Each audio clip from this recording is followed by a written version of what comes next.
एक परिवार में एक व्यक्ति को आरक्षण मिलना चाहिए। जब तक कि मेरे बेटे को कोई ब्राह्मण अपनी बेटी दान नहीं करे या उससे उसका संबंध नहीं बना, केवल आर्थिक आधार की अगर बात है। दोस्तों नमस्कार। दोपहर मेट्रो डिजिटल के इस अंक में आज बात अजाक्स के नए नवेले विवादित प्रदेश अध्यक्ष संतोष कुमार वर्मा की। संतोष कुमार वर्मा यानी कि खरगोन जिले में 3 जून 1970 को पैदा हुए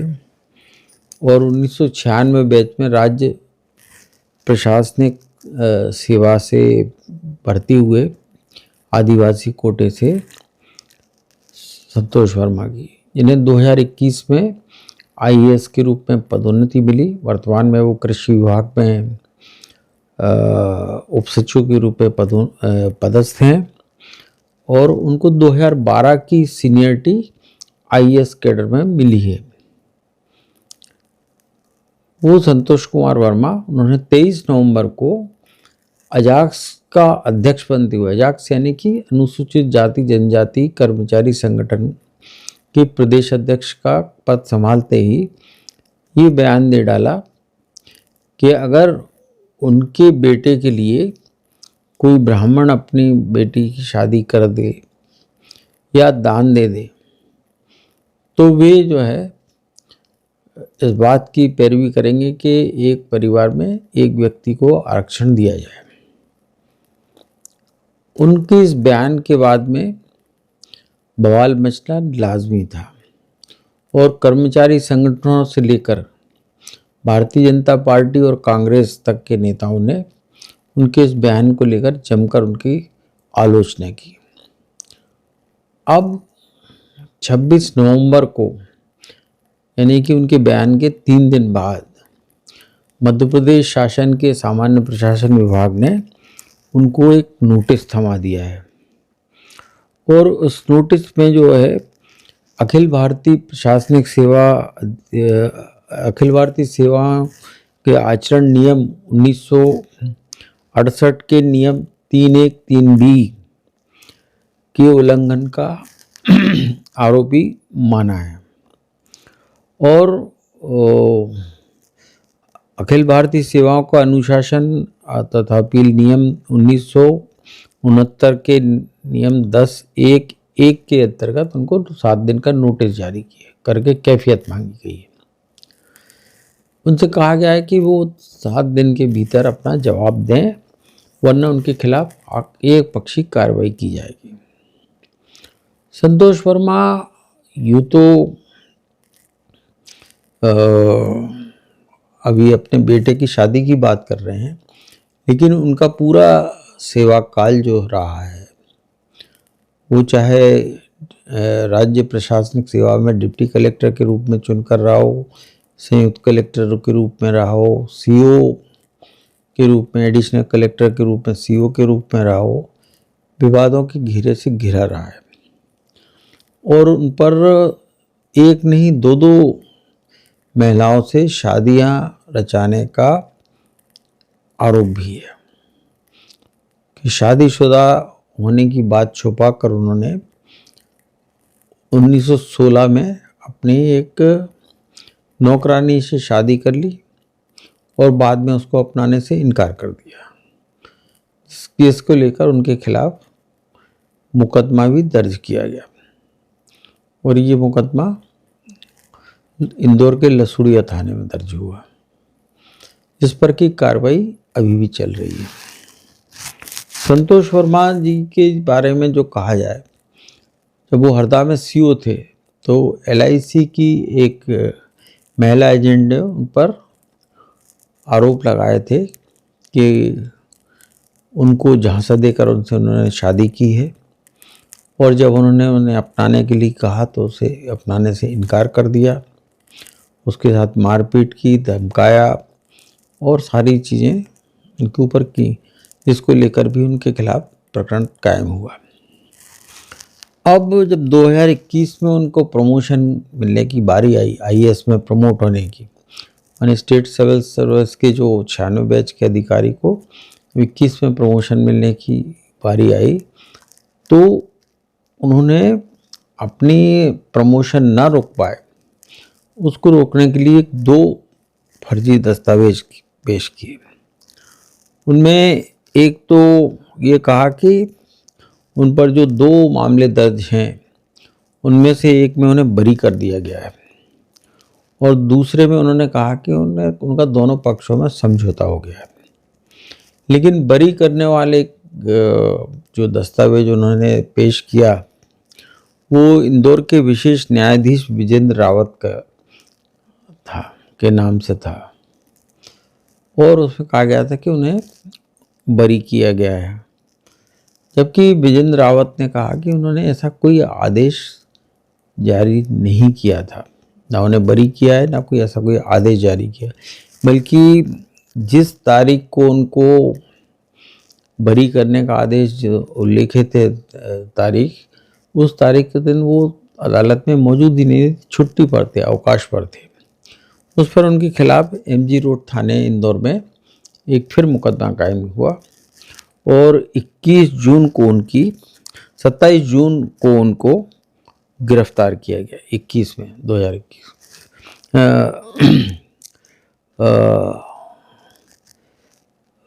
और 3 महीने वो जेल में भी रहे, फिर वो बेल पर आए और उनको चूँकि तब तक IAS अवार्ड हो चुकी थी तो मामला चूँकि अभी भी कोर्ट में विचाराधीन है, इस कारण से उनके भी IAS की नौकरी खतरे में पड़ी नहीं है, क्योंककि उसमें अदालत का फैसला आना बाकी है। उनके ऊपर बाकायदा 420, 467, 468, 471, 120B यानी कि साजिश, ये सब IPC पुराना जो अब भारतीय न्याय संहिता लागू हो गई है, लेकिन ये मामले उनके ऊपर दर्ज हुए थे IPC भारतीय दंड विधान के तहत, इंडियन पेनल कोड के तहत, जिनके मामले में कोर्ट अभी मामला पेंडिंग है कोर्ट में। तो जो व्यक्ति खुद शादीशुदा होने के बावजूद 2 महिलाओं के साथ में, इसमें एक नौकरानी एक LIC की महिला एजेंट है, उसके साथ में संबंध बनाने, शादी बनाकर शारीरिक संबंध बनाए और बाद में उन्हें अपनाने से इनकार कर दिया, वो व्यक्ति जो है वो अपने बेटे के लिए ब्राह्मण लड़की की मांग कर रहा है और अपनी तरफ से ये भी कह रहा है कि अगर ये हो जाता तो एक परिवार में एक व्यक्ति का आरक्षण तब तक जारी रहेगा। यानी कि उन्हें कानूनी समझ भी नहीं है, ना संवैधानिक समझ है। उन्हें ये नहीं पता कि जो बाबा साहब अम्बेडकर जो ड्राफ्ट कमेटी के चेयरमैन थे संविधान के, उन्होंने सामाजिक और आर्थिक रूप से पिछड़े वर्गों के लिए किसी जाति का उल्लेख उन्होंने नहीं किया था। सामाजिक और आर्थिक रूप से पिछड़े वर्गों के लिए 10 वर्षों के लिए आरक्षण देने की बात कही थी। ये बात और है कि वो सिलसिला चलता रहा और अभी भी चल रहा है, ये अलग प्रश्न है। लेकिन संतोष वर्मा जो है अजाक्स का अध्यक्ष बनते ही उनमें आदिवासी समाज को लेकर या अनुसूचित या आरक्षित समाज को लेकर इतनी ज़्यादा वो क्या कहना चाहिए कि उनमें इतनी जज्बा पैदा हो गया कि वो कहने लगे यार उनके बेटे शादी करेंगे तो एक परिवार में एक आरक्षण की व्यवस्था तब तक जारी रहेगी। ये उनने कहाँ से तय कर लिया, इन्हें कहाँ से पता चल गया इनको इस बात का? जिस आदिवासी समाज से वो आते हैं, खरगोन जिले के निवासी हैं, वहाँ पर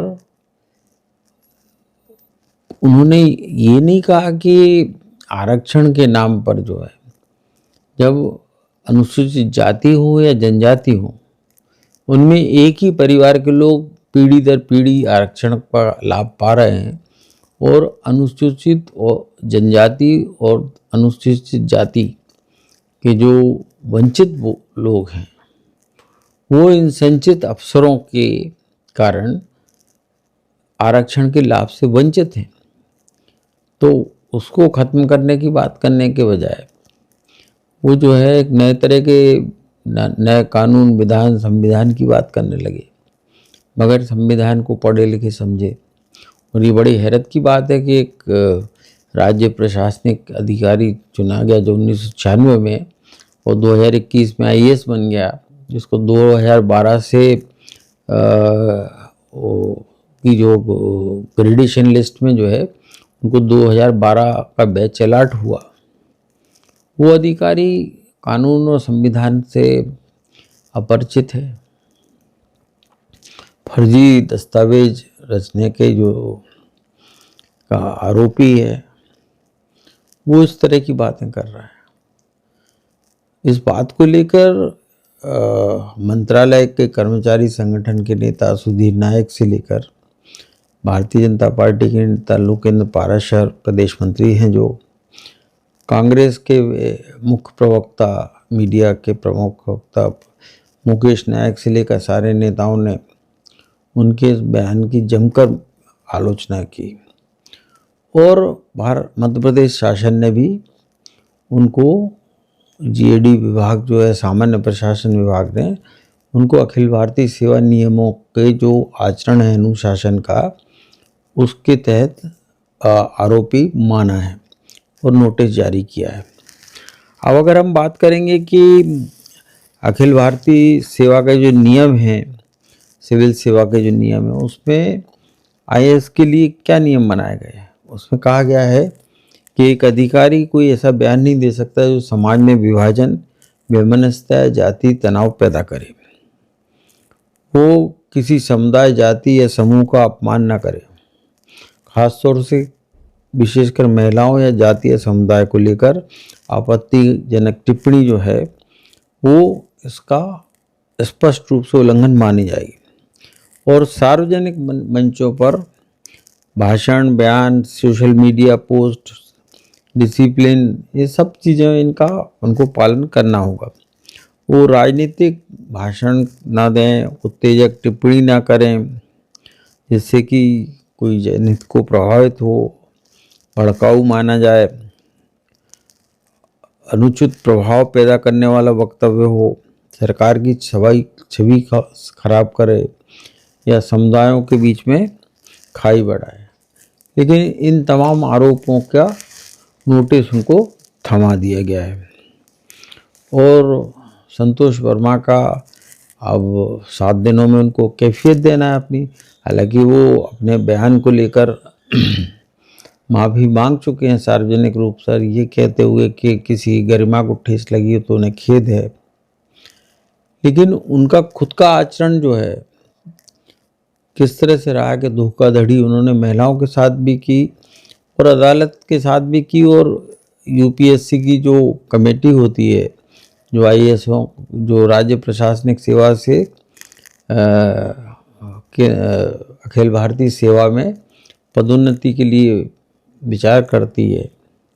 उसके लिए मध्य प्रदेश शासन जो है या कोई भी राज्य की सरकार जो है, उनकी पदक्रम सूची के हिसाब से, उनकी सीनियरिटी के हिसाब से उनका नाम भेजती है सारी चीज़ों की पड़ताल करके। तो उसको भी उन्होंने भ्रमित किया। तो आश्चर्य की बात तो ये है कि अजाक्स जैसे संगठन जो कि केवल अपने जो आरक्षण का लाभ लेकर एक संचित वर्ग की सूची में आ जाते हैं, बाबा साहब अम्बेडकर के सामाजिक और आर्थिक रूप से पिछड़े वर्ग की दायरे से बाहर निकल आते हैं और वो वंचितों के हक को मारने वाले संगठन की अगुवाई करते हैं। क्योंकि जब भी कोई बात इस तरह की उठती है तो ये संगठन खड़ा हो जाता है, क्योंकि वो किसी आदिवासी या दलित समुदाय के लिए खड़ा नहीं होता, बल्कि इन समुदाय से के नाम पर आरक्षण पाकर आप संचित बने या उस सामाजिक और आर्थिक रूप से दायरे से बाहर निकल चुके हैं, वो उनकी हिमायत करने वाला संगठन। और जो वंचित रहे हैं अभी तक, क्योंकि जो आरक्षण में वंशवाद चल पड़ा है, उससे जो वंचित रह गए वर्ग हैं उनका मौका गंवाने वाले उनको ही बरगला कर आंदोलन खड़ा कर देते हैं। क्योंकि इनके पास में जो आर्थिक रूप से भी संपन्न है, सामाजिक रूप से भी संपन्न है, और जो इन वर्गों से बड़े अधिकारी बने हैं वो अपने परिवार में अपने बच्चों की शादियां कितनी आदिवासी या दलित समुदाय में करते हैं। जो आज आप ब्राह्मण समुदाय की बात कर रहे हैं, तो आप अपने समुदाय के लोगों की ही अनदेखी करने लगते हैं। जब आप आरक्षण का लाभ लेके संचित वर्ग की सूची में आ जाते हैं तो आप उस वंचित वर्ग की चिंता नहीं करते, या तो आप उसी संचित वर्ग के जो आरक्षित अफसरों के बच्चों के साथ में शादियां करते हैं या बड़े दूसरे समाज में शादियां करते हैं। तो ऐसा नहीं है कि कोई देश में इस तरह से चीज़ें हैं। और इसीलिए जो कांग्रेस हो या भाजपा हो या कर्मचारी संगठन है, उनका यही कहना है कि ये समुदायों के बीच में वैमनस्यता का भाव फैला रहे हैं, सामाजिक समरसता को प्रभावित करने की कोशिश कर रहे हैं। ऐसे दर्जनों मामले हैं जहाँ पर कि आरक्षित वर्ग के अफसरों के बच्चों की शादियाँ अनारक्षित वर्ग के बच्चों के साथ में या बेटियों के साथ में हुई है। तो उसको जो है इस तरह से अपने बेटे से जोड़कर, आप एक अजाक्स के प्रदेश अध्यक्ष हो के अपने बेटे को ब्राह्मण बेटी चाहने की ख्वाहिश रखने जैसे बयान दे रहे हैं, ये घनघोर रूप से जो है आलोचना का विषय भी बनता है। और अजाक्स जैसे संगठन को भी सोचना के लिए विवश करता है कि उन्होंने ऐसा अध्यक्ष क्यों चुना जो अपने बेटे के लिए तो ब्राह्मण लड़की चाहता है, लेकिन खुद शादीशुदा होकर दो महिलाओं के साथ में अवैध रूप से सीक्रेट शादी करके या शादी का झांसा देकर उनके साथ में, यानी कि आप 3 शादियां करके बैठे हैं और आप बात कर रहे हैं कि हमें ब्राह्मण पुत्री चाहिए, शादी के लिए ब्राह्मण लड़की चाहिए। तो ये सारी बातें जो है सरकार ने, मोहन यादव सरकार ने इसका संज्ञान लिया है, इसके लिए वह बधाई के पात्र हैं। लेकिन अब इनके मामले में इनकी जो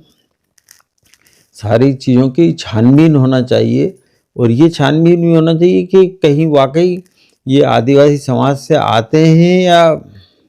उन्होंने वहाँ पर भी तो कोई दस्तावेज लगाकर जो है आरक्षित समाज का नौकरी प्राप्त तो नहीं किए। अब ये सब गेंद सरकार के पाले में है और संतोष वर्मा के पाले में है कि वो इनके बारे में क्या फैसला करती है। बाकी अदालत जो एक जज को तक जो मोहरा बना ले, उनके फर्जी दस्तावेज बना के अपने आप को आईएएस या अखिल भारतीय सेवा का अधिकारी बन जाता है, वो अपने आप में एक गंभीर आरोप है। और एक जब जज ने लगाया है आरोप और उस पर वो कोर्ट में मामला धोखाधड़ी का विचाराधीन है, तो उनको सिर्फ निलंबन करने की सजा ही जो है पर्याप्त नहीं है। लेकिन अब सरकार 7 दिन का इंतज़ार करेगी। 26 नवंबर को नोटिस जारी हुआ है, यानी कि आप मान लीजिए 26 और 3 दिसंबर तक उनको मोहलत है